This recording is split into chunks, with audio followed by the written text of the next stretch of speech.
여러분이 새 컴퓨터나 전자기기 사면 어떻게 하세요? 막 액정 안 다치게 하려고, 외관 기스 안 나게 하려고 필름 씌우고 케이스 씌우고, 그러면서도 케이스를 씌우면 발열이 나서 성능이 안 좋아지네 어쩌네, 어떤 어플을 깔아야 뽕을 뽑을 수 있네, 이런 거 유튜브 찾아보고 막 난리가 나잖아요. 이렇게 우리는 새로운 기기 하나만 사도 그걸 어떻게 하면 소중히 잘 쓸지를 그렇게나 고민합니다. 그런데 우리에겐 전자기기와는 비교도 안 될 정도로 비싸고 중요한 도구가 있습니다. 바로 우리 몸, 그 중에서도 우리 뇌겠죠. 그런데 어떻게 하면 우리 몸과 뇌를 잘 쓸지, 성능을 높일지 전자기기 살 때만큼이라도 고민해 보셨나요? 잘 안 해보셨을 겁니다. 출근길 북토크 오늘 콘텐츠에서는 우리 몸과 뇌의 최대 성능을 내도록 만들어주는 최고의 습관 4가지를 이야기해 보도록 하겠습니다. 이 습관들만 잘 지켜도 여러분 건강이 좋아지고 머리가 맑아지고 생산성과 성과가 올라가 돈도 잘 벌 거라고 확신합니다. 이렇게 말하니까 허경영 같기도 하고, 아무튼 진짜예요. 수많은 자기계발서에서 검증했고 제가 직접 실천하면서 검증한 최고의 습관들을 지금부터 소개해드리도록 하겠습니다. 첫 번째, 잠입니다. 제가 뇌과학 관련 콘텐츠 할 때마다 너무 강조해서 더 말 안 하려고 했는데 말을 할 수밖에 없어요. 왜냐? 잠을 잘 못 자면 지금부터 알려드릴 거 아무리 잘 실천해도 말짱 꽝입니다. 다 소용없어요. 얼마 전 내면 소통 저자이신 연세대 김주환 교수님 인터뷰 영상을 봤는데 이분이 가장 강조하시는 것도 잠이더라고요. 운동을 얼마나 하냐, 어떤 걸 먹냐, 이런 좋은 습관 다 합친 것보다 잠이 중요하다고 말씀하셨습니다. 왜냐? 수면이 부족하면 어떤 일이 생기는지 아주 간략하게만 말해볼까요?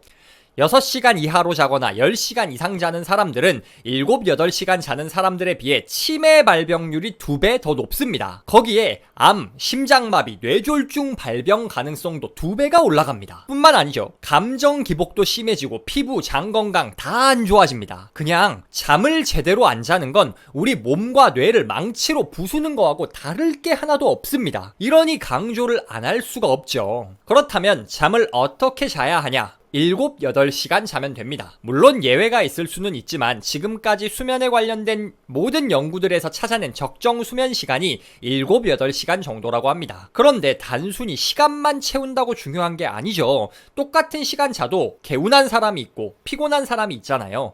잠의 퀄리티를 높이는 방법도 알아야 합니다. 그걸 어떻게 높이냐? 일단 저녁 식사를 잠들기 4시간 전에는 마치셔야 합니다. 식사 직후에는 위장이 소화시키려고 활발하게 운동합니다. 몸 안에서는 불을 켜놓고 일을 하고 있는데 머리는 자자하고 있는 거예요. 잠이 잘 올 리가 없죠. 거기에 배부른 상태로 침대에 누우면 드는 거북하고 더부룩한 느낌도 잠을 막는데 한몫하겠죠. 그러면 어쩔 수 없이 식사가 늦어지는 경우, 회식해야 하는 경우에는 어떻게 해야 하냐? 계명대학교 동산병원 수면센터에서는 그런 경우에는 고기 종류는 되도록 피하고 70% 정도만 배를 채우라고 말합니다. 그리고 사람들이 술 마시면 잠이 잘 온다고 생각하는데 잠을 유도하는 건 맞아요. 그런데 깊게 잠을 못 들게 한다고 합니다. 그러니 숙면을 위해선 술도 삼가는 게 좋죠. 속이 가벼워야 잠이 잘 오기 마련입니다. 두 번째 방법은 따뜻한 목욕입니다. 40도 정도의 물에서 20분 정도 목욕이나 반신욕을 하면 몸이 살짝 따뜻해졌다가 식으면서 잠이 같이 쏟아진다고 합니다. 거기에 이렇게 목욕을 하면 몸의 긴장이 풀리고 이완 상태에 들어가면서 아이디어도 더 잘 떠오릅니다. 일석이조죠. 단 40도 정도의 약간 따뜻한 물이어야지 너무 뜨거우면 오히려 잠을 깬다고 합니다. 저녁에 따뜻해야지 하고 막 뜨겁게 목욕하고 샤워하는 분들이 계신데 그게 아니에요. 우리 몸은 좀 서늘하다 싶어야 오히려 잠을 잘 잡니다. 너무 뜨겁지도 차갑지도 않은 따뜻한 목욕이 양질의 수면을 가져오는 겁니다. 마지막은 온도입니다. 방금 목욕 이야기하면서 잠깐 나왔는데 우리 몸은 서늘할 때 잠을 잘 잡니다. 열대야에 잠 설칠 때 많잖아요. 따뜻하고 더우면 오히려 좀 포근해서 잘 잘 거라고 생각하는 경향이 있는데 그게 아닙니다. 연구에 따르면 수면 시 온도가 18도에서 22도가 적절하다고 해요. 그런데 그렇다고 에어컨 18도를 설정해 놓으면 온도가 그거보다 더 내려가 버려서 추우니까 대략 에어컨 온도를 24도에서 26도 정도로 설정해 놓으면 딱이라고 합니다. 물론 사람마다 대사량이 다르기 때문에 개인차는 있어요. 잠만 잘 자도 우리 몸이 최대 성능을 발휘합니다.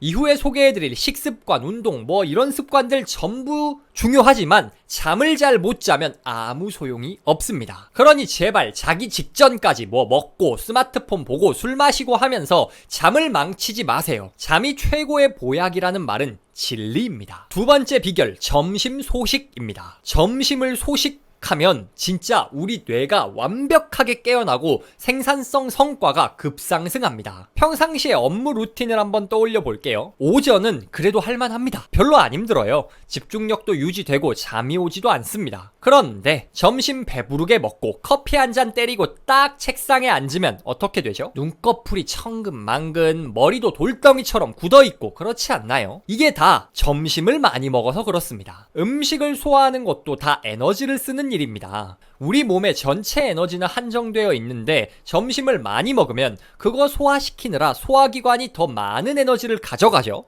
그 상황에서 머리까지 쓰면서 일하려고 하니 몸이 야, 좀 쉬어 안 돼 하면서 잠이 오는 겁니다. 그런데 점심을 조금 먹으면 달라집니다. 몸의 부담이 줄어드니 당연히 머리가 쓸 수 있는 에너지가 많아집니다. 그러니 머리도 더 잘 돌고 졸린 느낌이 덜합니다. 실제로 제 이야기를 한번 드려보면 제가 원래 고민이 항상 아침은 생산성이 높은데 오후는 너무 집중이 안 되고 힘든 거예요.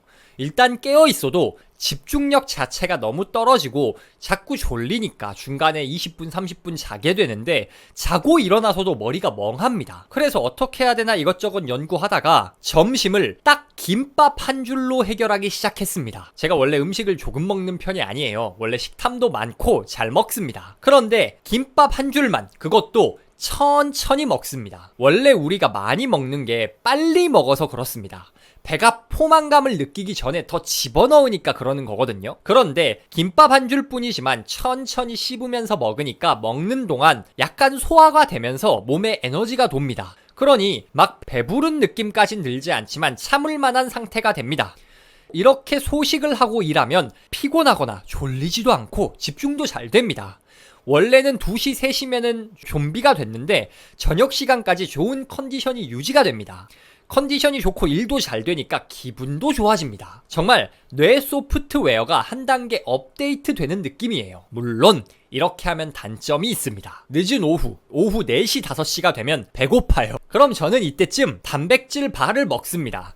조금씩 여러 번 먹어서 적정 공복 상태를 유지하는 거예요. 이렇게 하니까 집중력도 좋아지고 아이디어도 잘 떠오르고 모든 면에서 생산성이 좋아집니다. 여러분도 한번 점심 소식을 실천해보세요. 사람마다 먹는 양이 다르기 때문에 무조건 김밥 한 줄을 먹어라 이게 아니고 평소 드시는 것보다 아주 조금만 가볍게 드셔도 효과가 직방으로 나타날 겁니다. 뇌가 훨씬 맑아지고 잘 돌아가는 걸 경험하실 겁니다. 셋째, 화이트 스페이스입니다. 제가 요즘 가장 밀고 있는 습관이 2개 있는데요. 첫째는 아침에 눈 뜨자마자 산책하기고 그 다음이 화이트 스페이스입니다. 얼마 전 화이트 스페이스라는 책을 소개하면서 제가 소개한 습관인데 쉽게 말해 텅 빈 공간, 아무것도 안 하는 시간을 가지라는 겁니다. 일을 하다가 그럴 때 있잖아요. 뭔가 일에 쫓기는 것 같고 모니터 보면서 일하느라 눈은 뻑뻑한데 머리는 랩으로 쌓아놓은 것 마냥 멍하고 분명 열심히 했는데 일이 진행된 건 없고 계속 제자리 걸음이고 우리 몸이 이런 신호를 보내는데 무시하고 일만 열심히 한다고 일이 잘 되지 않습니다. 그런 상태에선 아무리 엉덩이 붙이고 앉아있어도 잘 안 돼요. 화이트 스페이스란 이럴 때 단 1분, 3분이라도 아무것도 안 하고 눈 감고 있거나 아니면 나가서 산책이라도 하는 등 아무것도 안 하는 시간을 가지라는 겁니다. 왜 화이트 스페이스를 가지면 뇌 성능이 좋아진다는 걸까요? 첫 번째 이유는 시야 확장입니다. 여러분 경마 보면 말, 눈 주위에 가림막을 걸어 놓은 걸 보신 적 있으시죠? 앞만 보고 가라는 겁니다. 정신없이 일만 하면 이런 상태가 됩니다. 시야가 굉장히 좁아지고 보는 것만 보게 되는 거죠. 물론 이런 집중 모드가 필요할 때도 있긴 하지만 이렇게 되면 눈앞의 일을 해치우는 데만 초점을 맞추고 이 일 자체가 필요한 일, 중요한 일이 맞는지를 생각하지 못하게 됩니다. 빨간 천을 든 투사를 쫓아가는 황소 같은 꼴이 되는 거죠. 그런데 일단 멈추고 호흡을 가다듬으면 시야가 확장됩니다. 그럼 좀 더 본질적인 생각을 하게 되죠. 내가 지금 하고 있는 일이 중요한 일이 맞나? 이게 이렇게까지 시간을 쓸 일인가? 생각하게 된다는 겁니다. 한 걸음만 멀어져서 보면 우리가 하고 있는 일은 쓸데없는 일일 때가 많습니다. 당장 급하게 하지 않아도 되고 오히려 다른 중요한 일을 해야 한다는 걸 깨닫기도 하죠. 이처럼 화이트 스페이스를 실천하면 시야가 확장돼 더 중요한 일에 집중하게 됩니다. 뇌의 자원을 그 일에 집중할 수 있으니 훨씬 더 성과가 날 수밖에 없는 겁니다. 화이트 스페이스가 효과적인 두 번째 이유는 전두엽 휴식입니다. 우리 뇌에서 가장 복잡한 인지 작업을 수행하는 곳이 바로 전두엽입니다. 그런데 이 전두엽은 인지적 피로에 특히 취약하다고 해요. 아침에는 분명 맑았던 머리가 일 끝날 때쯤 되면 아무 생각 안 나고 멍한 것도 다 이런 이유에서입니다. 그래서 뇌의 최대 성능을 뽑아내고 싶다면 전두엽이 피로해졌을 때 휴식을 줘야 합니다. 다행인 점은 이 휴식이 오랜 시간을 필요로 하지 않는다는 거죠. 딱 10분만 뛰거나 걸어도 다시 회복되고 활성화된다고 합니다. 제일 좋은 건 나가서 걷는 거고 그게 힘들다면 스트레칭을 하거나 진짜 아무것도 안 하기만 해도 어느 정도 회복된다고 합니다. 이때 주의할 점, 스마트폰 보면 말짱 꽝입니다. 차라리 계속 일하는 것만 못해요. 화이트 스페이스를 가지세요. 장작도 텅 빈 공간 사이에 공기가 돌아야 더 잘 탄다고 하죠. 우리 뇌도 마찬가지입니다. 열심히 일하다 쉬는 시간 빈틈을 가져야 뇌가 더 잘 작동하기 마련입니다. 뇌를 깨우는 마지막 습관, 바른 자세입니다. 자세만 바르게 해도 뇌가 활성화됩니다. 자세랑 뭔 상관이야 싶으실 수 있는데 이거 진짜 완전 맞는 말입니다. 여러분 일할 때 동료들한테 자세 한번 사진으로 찍어달라고 해보세요. 태반은 화면으로 빨려 들어갈 것처럼 목을 쭉 내밀고 있거나 의자에 눕듯이 축 파묻혀 있을 겁니다. 이런 자세들의 공통점이 있습니다. 목이 어깨보다 앞으로 나와 있습니다. 이런 자세를 오랜 시간 반복하면 우리가 흔히 어깨 뭉쳤다라고 표현하는 승모근이 뭉친 상태가 됩니다. 승모근이 뭉치면 뇌로 가는 혈액순환이 방해를 받습니다. 그럼 어떻게 될까요? 머리에 연료가 안 들어오니 머리가 잘 안 도는 겁니다. 심해지면 두통까지 유발돼요. 자세가 나쁘면 뇌가 다운그레이드 된다는 말입니다. 이 심각성을 모르고 계속 방치하면 거북목되고 디스크되고 만성 두통을 달고 살게 되는 겁니다. 맨날 머리가 아픈데 어떻게 뇌를 제대로 쓰겠어요? 불가능합니다. 그래서 자세만 바르게 해줘도 뇌 기능이 향상됩니다. 그러면 바른 자세란 무엇일까요? 일단 앉은 자세를 기준으로는 허리를 반듯하게 펴고 목이 어깨와 일직선상에 위치하는 겁니다. 이 자세를 유지하려면 모니터를 내 눈높이에 맞춰야 합니다. 눈높이 조절되는 모니터를 사거나 모니터 암을 사세요. 몇만원 몇십만원만 쓰면 나중에 병원비로 몇천만원 쓸 거 아낄 수 있습니다. 의자도 중요합니다. 가끔 자세 교정한다고 허리를 과도하게 C자 만들어서 고정시키는 의자들이 있는데 그렇게까지는 필요 없다고 해요. 그냥 허리를 반듯하게 펼 수 있는 정도면 된다고 합니다. 그리고 책상에 양손을 올려놓았을 때 어깨가 으쓱하듯 위로 올라오지 않아야 합니다. 편안하게 어깨가 긴장되지 않는 상태로 내려놓을 수 있는 정도의 높이여야 합니다. 그러면 책상 높이가 너무 높지 않아야겠죠? 의자의 높낮이 조절도 돼야겠죠. 사람마다 앉은 키가 다르니 이건 개인이 자신에게 맞는 책상, 의자를 찾거나 방석을 활용하거나 해야 합니다. 개인적으로 이런 업무 장비 쓰는데 쓰는 돈은 안 아껴야 한다고 생각합니다. 아까 말씀드린 대로 병원비 수천만원 아낄 수 있거든요. 앉은 자세보다 더 중요한 게 있습니다. 어떤 책이었는지 기억이 안 나는데 최고의 자세가 뭐냐는 질문에 그 다음 자세다 라고 말한 걸 봤습니다. 무슨 소리냐? 움직이라는 거죠. 아무리 바른 자세도 한 자세로 오래 있으면 몸이 경직되고 근육이 뭉칠 수밖에 없습니다. 우리가 의자에 앉아서 생활한 역사는 사냥하고 뛰어다니던 원시 시대에 비하면 너무 짧습니다. 우리 몸은 움직이는 게 기본값이라는 거죠. 자주 움직이세요. 어깨가 뭉치고 뻐근함이 느껴지면 잠깐 산책도 하고 스트레칭도 하고 하세요. 저는 한 시간에 무조건 한 번은 일어섭니다. 산책을 하거나 화장실을 다녀오거나 어쨌든 뭐 특별한 이유 없어도 움직여요. 이렇게 쉬는 게 낭비가 아닙니다. 오히려 이렇게 해야 몸도 정신도 회복하고 생산성도 향상되는 겁니다. 바른 자세를 취하세요. 바르게 앉고 자주 움직여주기만 해도 우리 뇌가 최고의 생산성을 발휘할 수 있는 조건이 완성됩니다. 출근길 북토크 오늘 콘텐츠는 어떠셨나요? 우리가 가진 가장 소중한 도구는 우리 몸입니다. 우리 몸이 창출해낼 수 있는 경제적, 사회적 가치는 맥북, 아이패드 따위 비교할 수도 없을 만큼 강력합니다. 그런데 우리는 우리 몸 잘 쓰는 법을 전자기기만큼도 고민하지 않죠. 우리 몸과 뇌도 관리를 해줘야 최고 성능을 발휘합니다. 숙면을 취하세요. 7, 8시간 잠만 충분히 잘 자도 우리 몸은 피로로부터 완전히 회복하고 새로운 힘을 얻습니다.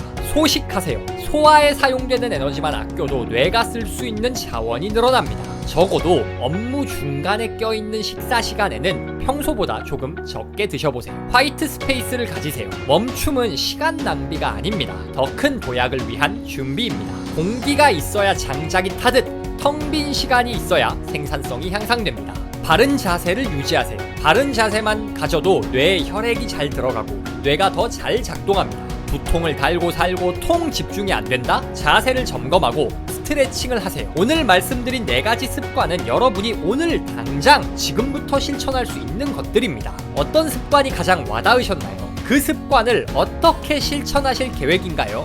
가령 50분에 한 번은 스트레칭을 하겠다. 이런 식으로 여러분의 다짐과 계획을 댓글에 남겨주세요. 댓글에 다짐을 남기면 실천할 가능성이 2배는 올라갑니다. 오늘도 북토크와 함께 한 걸음 더 성장하신 여러분을 진심으로 응원합니다.